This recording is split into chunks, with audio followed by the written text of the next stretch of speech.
የአክብሮት ሰላምታችን በያላችሁበት ድረስ የተወደዳችሁ የሚዲያችን ተከታታዮች አዳዲስና ወቅታዊ መረጃዎችን ይዘን መጥተናል። በቅድሚያ ማርዕስቶቹን እናስተዋውቃችሁ። ከፍተኛ ባለስልጣኗ ከስልጣን መሰናበታቸው ተሰማ። ከሰሞኑ አዲስና ተጨማሪ ሹመት የተሰጣቸው አንድ ከፍተኛ የመንግስት ባለስልጣን በቀናት ልዩነት ከስልጣናቸው መባረራቸው ከፍተኛ መነጋገሪያን ፈጥሯል። የባለስልጣኗን መባረር በተመለከተ የተሰጠው መግለጫ በርካቶችን ያስገረመ ሆኗል። በዝርዝር እንመለከተዋለን። በሌላኛው ሰበር መረጃችን በመዲናዋ የተከሰተውን ግርግር ተከትሎ የሰዓት እላፊ ገደብ መታወጁ ተሰማ።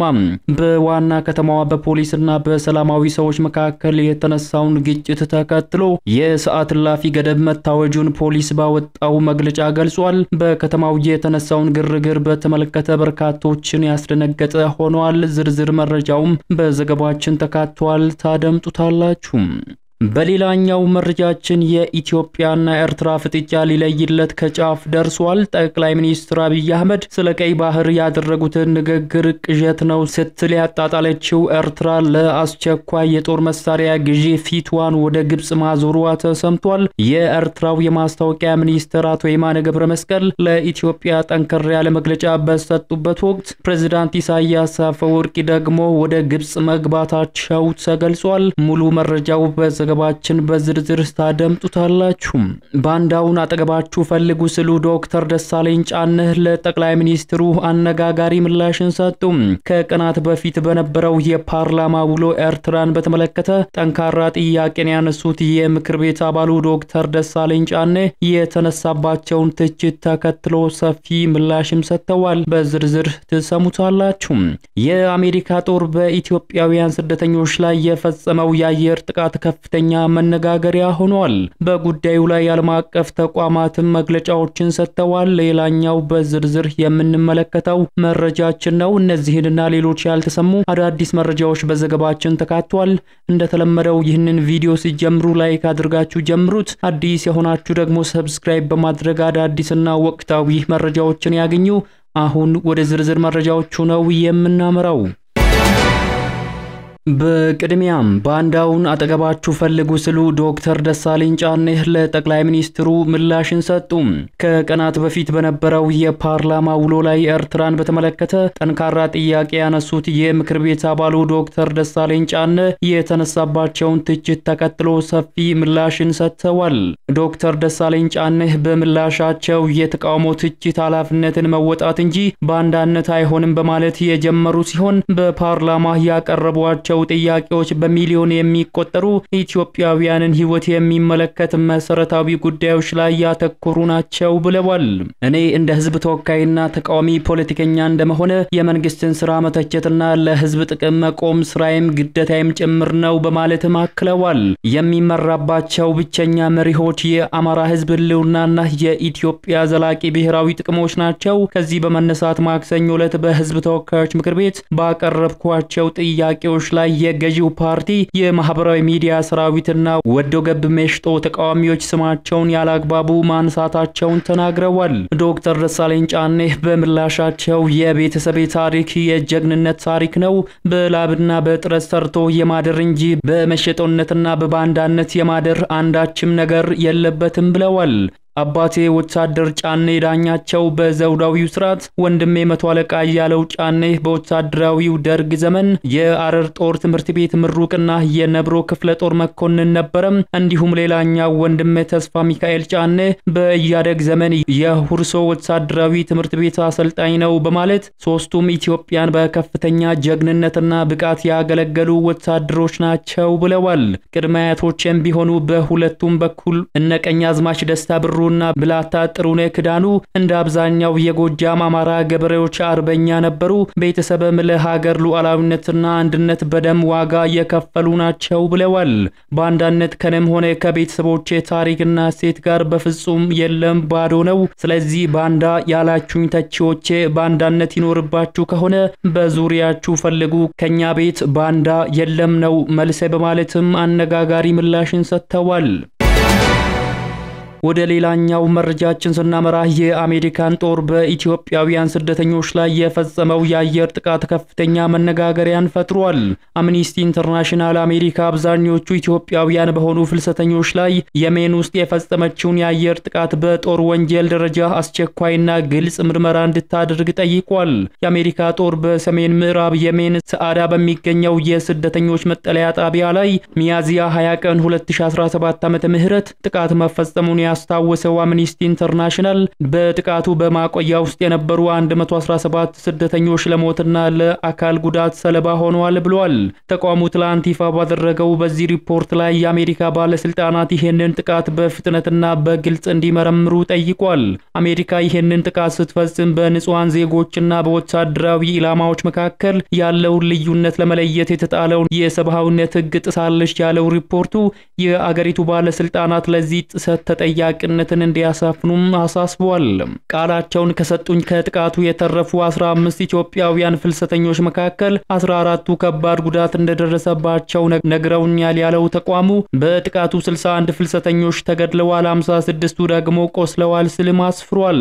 ተጎጂዎችና ቤተሰቦቻቸው ካሳ ያስፈልጋቸዋል ያለው አምኒስቲ ኢንተርናሽናል የሁቲ ባለስልጣናትን በዘፈቀደ ፍልሰተኞችን ማሰር እንዲያቆሙና ከጥቃቱ ለተረፉ ፍልሰተኞች ጊዜያዊ የመኖሪያ ፍቃድ እንዲሰጣቸው ጠይቋል።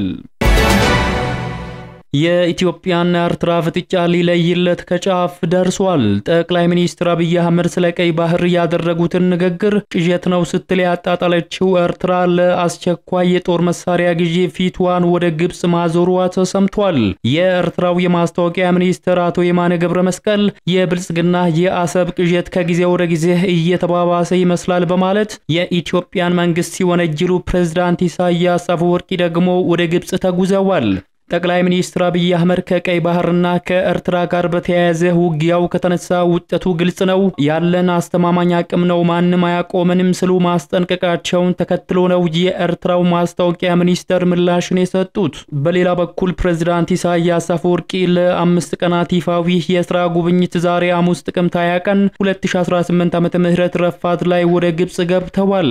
ፕሬዝዳንት ኢሳያስ አፈወርቂ ከፕሬዝዳንት አልሲሲና ከበርካታ የግብጽ ከፍተኛ ባለስልጣናት ጋር ከፍተኛ ደረጃ ላይ የደረሱ ውይይቶችን ያደርጋሉ መባሉን ከናፍቃ ፕሬስ ዘገባ መመልከትም ችለናል። ጉብኝቱ በአሁኑ ጊዜ በቀይ ባህርና አካባቢው ያለውን የደህንነት ውጥረት እንዲሁም ኢትዮጵያ በቀይ ባህር ላይ የባህር ኃይልን ለማስፈርና የባህር ኃይሏን ለማደስ ባደረገችው ጥረት የሚመጡ የወደፊት አደጋዎችንና የጋራ ስጋቶችን ከግምት ውስጥ በማስገባት ውይይት ይደረጋል ብሏል ዘገባው።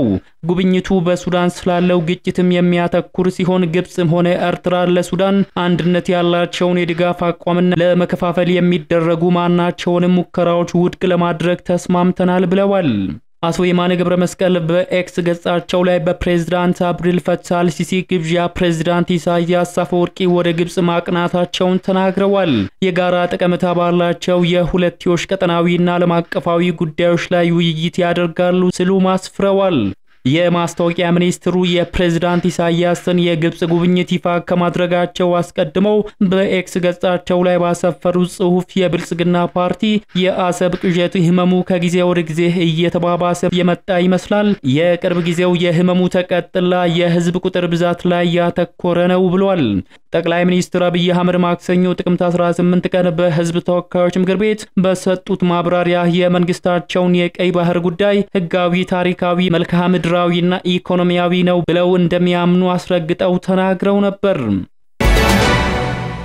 ወደ ሌላኛው መረጃችን ስናመራ ከፍተኛ ባለስልጣናዋ ከስልጣን መሰናበታቸው ተሰማም። ከሰሞኑ አዲስና ተጨማሪ ሹመት የተሰጣቸው ባለስልጣናዋ በቀናት ልዩነት ከስልጣናቸው መባረራቸው ከፍተኛ መነጋገሪያን ፈጥሯል። የባለስልጣናዋን መባረርን በተመለከተ መግለጫ ተሰጥቷል። ከሰሞኑ በስምረት ትግራይ ዲሞክራሲያዊ ፓርቲ የሥራ አስፈጻሚ በመሆን የተሾሙት የትግራይ ክልል መንግስት ኃላፊ የሆኑት ወይዘሮ አልማዝ በትግራይ ከነበራቸው ከነበራቸው የመንግስት የሥራ ኃላፊነት ተነስተዋል። ኃላፊዋ በጊዜያዊ አስተዳደሩ ከነበራቸው የሥራ ኃላፊነት የተነሱት ፓርቲያቸው ጥቅምት 14 ቀን 2018 ዓ.ም ባካሄደው ጉባኤ የሥራ አስፈጻሚ አድርጎ ከመረጣቸው በኋላ እንደሆነም ተነግሯል።